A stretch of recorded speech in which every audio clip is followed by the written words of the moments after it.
সবচেয়ে ভালো হচ্ছে মানুষ যদি প্রোডাক্টিভ, কনস্ট্রাকটিভ, পজিটিভ, উৎপাদনমূলক, গঠনমূলক কাজে ব্যস্ত থাকে, সবচেয়ে বেস্ট। রানিং ইস্যুর পিছিয়ে দৌড়াতে দৌড়াতে আপনি কন্ট্রোল করতে পারবেন না। পৃথিবী এত দ্রুত দৌড়াচ্ছে এবং এত দ্রুত চেঞ্জ হচ্ছে যে আপনি একটা ইস্যু ধরবেন আর একটা ইস্যু আসবে, ওইটা ধরবেন আর একটা আসবে, ওইটা ধরবেন আর একটা আসবে। আপনিও দেখবেন যে শুধু যদি রানিং ইস্যু নিয়ে পড়ে থাকেন তাহলে দেখবেন জীবনে আপনি কিছুই করতে পারেননি, কেননা ইস্যুও কোনো দিন শেষ হবে না, আপনার গল্প, কমেন্টস, ফেসবুক পোস্ট, গণ্ডগোল, মারামারিও কোনো দিন শেষ হবে না। এই জন্য সাধারণত ইহুদিরা সুদূর প্রসারী পরিকল্পনা করে। আমার দরকার কি, আমার লক্ষ্য উদ্দেশ্য কি, সেইটা অর্জন করার জন্য আমাকে কি করা লাগবে, চোখ কান বন্ধ করে সেটার পিছনে সময় দেওয়া। যেমন মুসলিম হিসেবে আমাদের লক্ষ্য উদ্দেশ্য অবশ্যই আমরা ইসলামের বিজয় দেখতে চাই। তো ইসলামের বিজয় দেখতে চাওয়ার জন্য রানিং ইস্যুর পিছনে ছুটতে থাকা কতটা কার্যকরী আর সুদূর প্রসারী পরিকল্পনা করা কতটা কার্যকরী। আরও যদি একটু ইংরেজি মিলিয়ে বলি তাহলে একটা হচ্ছে অ্যাক্ট আর একটা হচ্ছে রিয়্যাক্ট। রিয়্যাক্ট মানে কোনো কিছু ঘটে গেল, তার পাল্টা পরিপ্রেক্ষিতে আমি রিয়্যাক্ট করলাম। আর আরেকটা হচ্ছে অ্যাক্ট, আমি নির্ধারিত পরিকল্পনার পিছনে বহুদিন থেকে কাজ করে আসতেছি, করেই যাচ্ছি, এটা হচ্ছে অ্যাক্ট। তো মুসলমানেরা সবচেয়ে বেশি কি করে, রিয়্যাক্ট করে। কোন একটা ইস্যু ঘটলো সেটার পিছনে পড়ে যায়, কিন্তু অ্যাক্টের কোনো পরিকল্পনা তাদের থাকে না, ফলত তাদের ইস্যুও কোনো দিন শেষ হয় না। এই ফিলিস্তিনে হামলা হলো, মিছিল, মিটিং, আন্দোলন, শেষ, ঠান্ডা।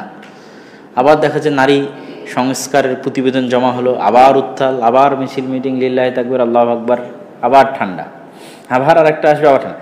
কিন্তু এগুলো যেন না হয় তার জন্য কেউ কিন্তু অ্যাক্ট করতেছে না, কেউ কিন্তু 50 বছরের কোনো প্ল্যান তৈরি করে কাজ করতেছে না, যে আজ থেকে 50 বছর পর যেন এই ধরনের ঘটনা ঘটারই সুযোগ না পায়।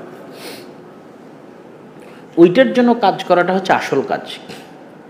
আর মা জারায়াত তথা চলমান রানিং ইস্যুর পিছনে দৌড়াতে থাকা, সময় নষ্ট করা, এবং আমাদের যে টাইম সেটার মূল্য আছে, আমাদের যে প্রোডাক্টিভ পাওয়ার, উৎপাদন ক্ষমতা, সেটার মূল্য আছে, এগুলো সব আমরা ধ্বংস করে ফেলতেছি।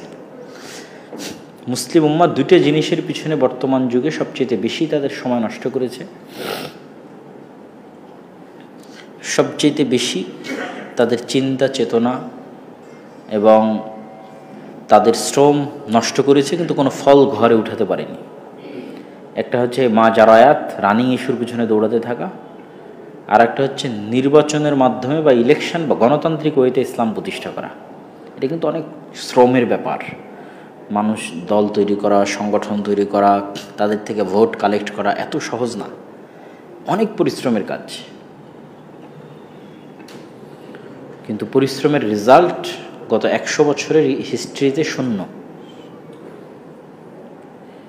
তার মানে আমাদের পরিকল্পনায় ভুল আছে, প্ল্যানিংয়ে ভুল আছে। সঠিক প্ল্যানিং এবং সঠিক পরিকল্পনা অনুযায়ী আগাতে হবে, যার প্রথম কথাটা হচ্ছে অ্যাক্ট করতে হবে।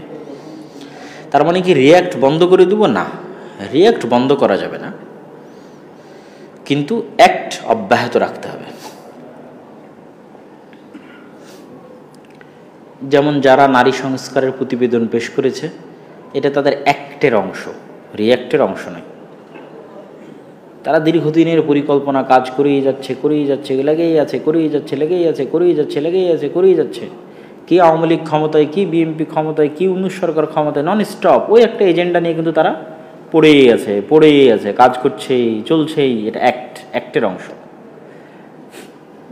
তাদের অ্যাক্ট মাঝে মধ্যে ফুটে ওঠে, তখন আমরা রিয়্যাক্ট করি। কিন্তু আমাদের কিন্তু কোনো অ্যাক্ট নাই, আমাদের কোনো সুদূর প্রসারী পরিকল্পনা এবং সেটার ভিত্তিতে কাজ করতে থাকা, সেটা কিন্তু নাই। এই জন্য আমি সব বক্তব্যে বলেছি যে মুসলমানদের শক্তিশালী প্রতিষ্ঠান লাগবে। তো তারও আগে ভূমিকা হিসেবে বলি যে কিছু মুসলমান আছে তারা রিয়্যাক্টের মধ্যেও নাই, অ্যাক্টের মধ্যেও নাই। একদল তো আছে অ্যাক্ট না করুক, রিয়্যাক্ট তো করতেছে। আর একদল আছে রিয়াকশানের মধ্যেও নাই, অ্যাকশানের মধ্যেও নাই। এটা কিন্তু হওয়া যাবে না, কেননা দিন শেষে আমরা হচ্ছি মুসলিম উম্মার একটা সদস্য।